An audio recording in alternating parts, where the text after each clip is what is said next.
तीसरे नंबर पर होती है नीम की बंदरवाल। ये गुणी पूर्णिमा का जो दिन रहता है, चैत्री नवरात्रि जिस दिन प्रारंभ होते हैं, नया संवत्सर जिस दिन प्रारंभ होता है, उस दिन नीम के पत्ते की बंदरवाल लगती है, जो नवरात्रि के 9 दिन तक दरवाजे के बाहर लगी होती है, जिससे घर में कोई नई बीमारी प्रवेश नहीं करती, वो बीमारी बाहर निकल जाती है। इसको नीम के पत्ते की बंदरवाल। चौथे नंबर की होती है आम के पल्लव, आम के पत्ते, पीपल के पत्ते और नीम के पत्ते, इन तीनों की बंदरवाल। ये बंदरवाल दशहरे के दिन लगती है। 10वीं तिथि को लगकर एकादशी, द्वादशी तक लगी रहती है और त्रयोदशी के दिन इसको निकालकर विसर्जन कर दिया जाता है। ये जिस घर में लोग चिड़चिड़ प्रवृत्ति करते हो, क्रोध उत्पन्न होता हो, घर में सामंजस्य नहीं बन रहा हो, आपस में क्लेश बढ़ रहा हो, कोई किसी की नहीं सुनता हो, तब ये आम के पत्ते की, पीपल की और नीम के पत्ते की पल्लव बंदरवाल लगाई जाती है। ये दशहरे के दिन 10वीं के दिन लगती है। 10वीं, एकादशी, द्वादशी और त्रयोदशी के दिन इसको निकाल दिया जाता है। महाराज ये एक बंदरवाल, ये 4 तरह की बंदरवाल हमारे हिंदू धर्म में वर्णन करी गई है महाराज, जो दरवाजे पर लगाई जाती है, शुभ कार्य के लिए इसको लगाया जाता है। ये जो आप पहले दिन ही कलश स्थापना होती है और पहले दिन ही आपको ये ज्ञान हो जाए कि बच्चे पूछें कि कलश क्यों रखा जाता है, कलश के ऊपर आम के पत्ते क्यों लगाए जाते हैं, कलश के ऊपर नारियल क्यों रखा जाता है, कलश के ऊपर 9 बार मोली क्यों बांधी जाती है, मोली मतलब लच्छा नाड़ा 9 बार क्यों लपेटा जाता है नारियल के ऊपर, कलश के ऊपर जब रखते हैं।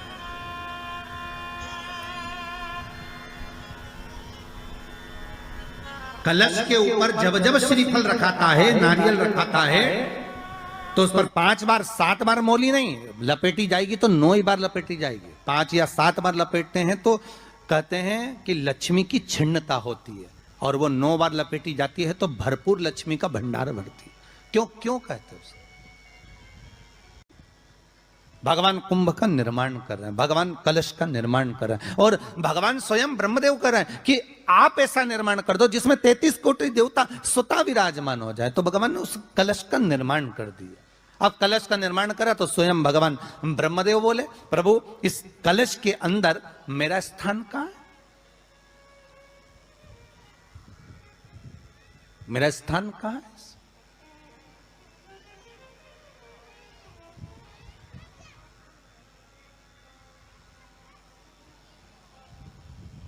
बहुत ध्यान देना महाराज, कलश का जो मुख होता है, उस मुख पर भगवान विष्णु का स्थान होता है। किसका स्थान है? भगवान विष्णु का। थोड़ा सा नीचे आओगे, जहां से कलश का मुख दबा हुआ होता है, वह जगह भगवान स्वयं शिव की होती है। किसकी जगह है? भगवान शंकर की। कलश का अग्रभाग, नीचे का भाग जहां से फैला हुआ होता है, वहां ब्रह्मा का आधिपत्य स्थापित होता है। फिर कलश का जो नीचे का भाग होता है, वो भगवान शिव और शक्ति का स्थान होता है।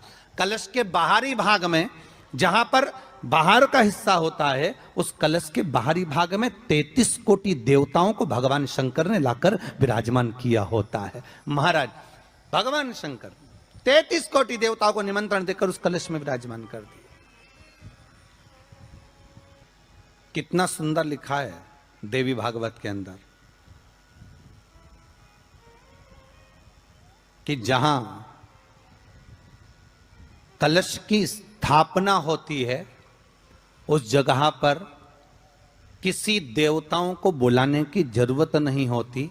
33 कोटि देवता उस जगह पर स्वतः विराजमान हो जाते हैं। स्वयं 33 कोटि देवता स्वयं वहां विराजमान।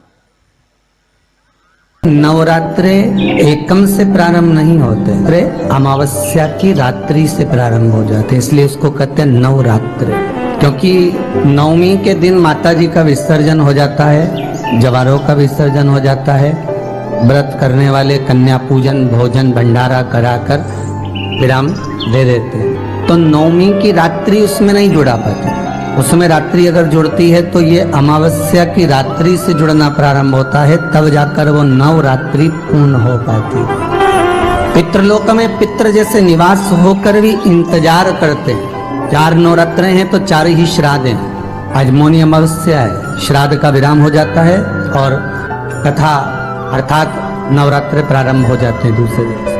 तो यहाँ शास्त्र कह रहा है जैसे हमें प्रतीक्षा रहती है कोई अच्छे कार्य की, कि घर में कोई शुभ कार्य हो, घर में कोई अच्छा आयोजन हो तो अपने को आनंद होगा, प्रसन्नता होगी। उसी तरह हमारे जो पूर्वज चले गए, जो पूर्वज चाहे वो अधोगति में गए हों, चाहे वो देवगति में गए हों, चाहे वो पितृलोक में निवास कर रहे हों, तो जितने भी पितृलोक में निवास करने वाले पूर्वज होते हैं वो भी ये विचार करते हैं कि हमारे घर के वंश द्वारा, हमारे वंशजों द्वारा कोई ऐसा सत्कर्म हो जिससे हमारे जीवन की भी तृप्ति हो और हमें आनंद की अनुभूति हो। और ध्यान दीजिएगा महाराज, आपको चैत्री नवरात्र का स्मरण होगा, आपको शरदी नवरात्र का स्मरण होगा, पर जो आषाढ़ में और माघ में जो नवरात्रे पढ़ते हैं इसका एक आनंद ही दूसरा रहता है। बस इतना जरूर होता है कि दुनिया के लोग वो जो 2 नवरात्रे होते हैं उसमें कलश की स्थापना भी करते हैं, देवी का पूजन भी करते हैं, अर्चना भी करते हैं, मंदिरों में भीड़ भी रहती है और खूब प्रेम से माता का जगराता वगैरह सब होता है। पर ये जो नवरात्रे हैं 2 गुप्त नवरात्रे, इनका लोगों को स्मरण नहीं था। वो तो धीरे धीरे ये टीवी चैनल के माध्यम से कथाकारों ने, वक्ताओं ने स्मरण कराना जब चालू करा, धीरे धीरे बताना, मार्गदर्शन करना जब चालू करा, तब लोगों को ज्ञात होता गया कि कोई गुप्त नवरात्रा भी होता है, उसमें भी देवी की आराधना होती है। ये 4 नवरात्रे अलग अलग अवस्था के हैं, अलग अलग सुख के हैं और अलग अलग आनंद के। आपके घर में पितृदोष है, आपको ऐसा महसूस होता है, तो किसी भी नवरात्रि के पहले जो अमावस्या पड़ती है, जिस दिन अमावस्या रहे उस दिन चावल की कटोरी में एक कपूर का टुकड़ा रख दीजिए, छोटा सा, और कपूर का टुकड़ा रखकर उस कपूर को दरवाजे के बाहर कटोरी में ही, चावल रखी हुई कटोरी में ही उसको पितरों का स्मरण कर कर जला दीजिए। और जलाने के बाद उस चावल को कहीं भी किसी भी वृक्ष की छांव में पक्षियों के लिए डाल दीजिए। शिव महापुराण की कथा कहती है, अगर मान लो पितृ आपको कष्ट दे रहे हैं, पितृ आपको तकलीफ दे रहे हैं, कोई काम नहीं होने दे रहे हैं, या कहीं आपको ऐसा लगता है कि पितरों का दोष है, तो वो पितृ दोष देवी, अब ये जो आप करेंगे ये कब कर रहे हैं? अमावस्या के दिन आप उसको रख रहे हैं, अमावस्या के दिन उसको रखकर रात भर आपने रखा कपूर के साथ में, सुबह एकम पड़ गई, नवरात्रि लग गई, उसी दिन उसको जलाकर आपने पटक दिया। अर्थात उससे देवी और पितृ इन दोनों का आशीर्वाद जो प्राप्त होता है, तो घर में से पितृदोष समाप्त होकर लक्ष्मी की वृद्धि प्रारंभ हो जाती है, कार्य में सिद्धता आ जाती है।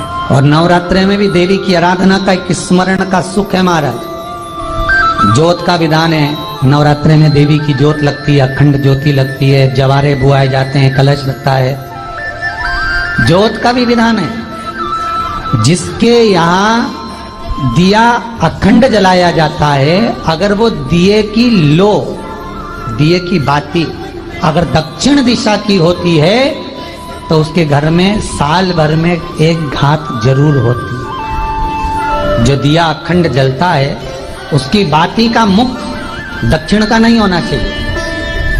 अगर आपने देवी भागवत का स्मरण करा हो, देवी भागवत को अगर सुना हो, तो देवी भागवत में स्पष्ट किया गया कि पूर्व की ओर मुख करा हुआ दिया, अर्थात पूर्व की ओर ज्योत जो जलाई जाती है वो संपदा की वृद्धि करती है। पश्चिम की ओर मुख कर कर जो ज्योत लगाई जाती है महाराज, वो वैभव को देती है। और उत्तर की ओर जो मुख कर कर ज्योत जलाई जाती है, उत्तर की ओर जो ज्योत का मुख रहता है वो आयु की वृद्धि करती है, घर में अकाल मौत को रोकती है। दक्षिण की ओर ज्योत ना लगाएं, अगर आपको लगाना है पूरब की लगाएं, पश्चिम की लगाएं या उत्तर की लगाएं।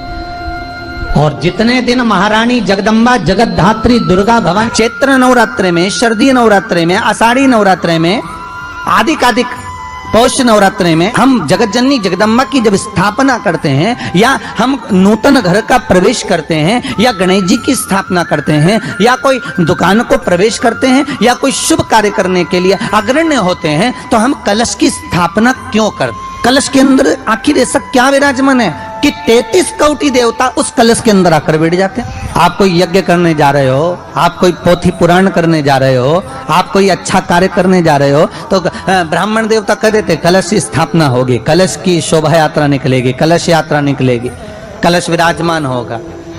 उस कुंभ की उस घड़े की महत्वता कहां से प्रकट हो गई? शिव महापुराण की कथा कहती है महाराज, भगवान ओघड़दानी शंकर स्वयं आद्य शक्ति जगदम्बा से कहते हैं कि जगदम्बा तू क्या चाहती है बोल। तो जगत जननी जगदम्बा कहती है कि जहां मैं हूं वहां शंकर है, ये आपने कह दिया, पर जहां शंकर है वहां पार्वती का होना जरूरी है। उसके लिए सिद्ध करने के लिए एक स्थान ऐसा बनाया जाए जहां पर शंकर विराजमान है और शंकर के साथ पार्वती विराजमान है। तो शिव जी ने कहा पार्वती उसके लिए मैं तुझे एक सुंदर कलश का निर्माण कर देता।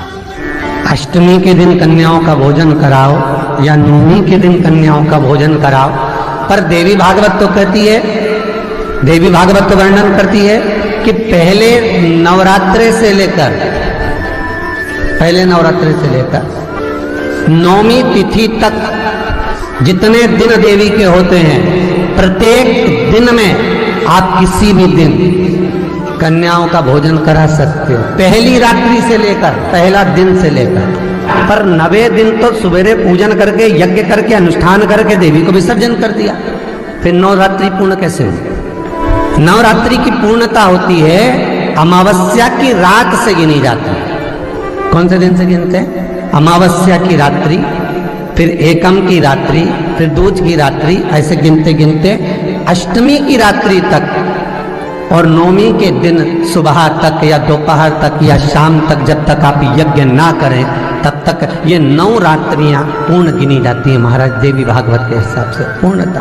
अब हमने कन्या भोजन का जो क्रम बनाया, अष्टमी के दिन करा देंगे, नवमी के दिन करा देंगे, इस तिथि को करा देंगे, पर भाव देखिए, शास्त्र कहता है भूखे को भोजन जब कराइए जब उसको भूख लगी हो, और ऐसों को कराइए जिसको जरूरत पड़ रही है।